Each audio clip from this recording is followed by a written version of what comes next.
হাদিসে 5 ওয়াক্ত নামাজ পড়তো, ওই নাস্তিকরাও মরার পরে জানছে সে কোরআনের হাফেজ। যখন জানতে পারলো সে একজন নামাজি, নাস্তিকের মাথা গরম, রামের মাথা গরম, বামের মাথা গরম। এটা কেমন যুগে জানা যায় পুরা ঢাকার শহর হয়ে গেছে। ও যুবক, হাদিরে রাস্তা দিয়া লোকেরা আইসা 50,000 টাকা দিয়ে হাদি ভাই নাও, কেন কায় এমনি দিলাম।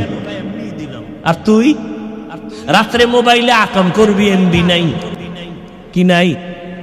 এইবার মায়ের টাকা চুরি করো, বাবার টাকা চুরি করো, কত চরিত্র খারাপ। তুই মা বাবার অভিশপ্ত সন্তান। হুজুর হইস না, হাদির মতো শিখে যাইতে পারেন। 100 রাকাত নফল নামাজের সওয়াব আল্লাহ দান করবে। যদি কোরআন হাদিসের অনেকগুলো মাসআলা শিখে যেতে পারেন, 1000 রাকাত নফল নামাজের সওয়াব পাবেন।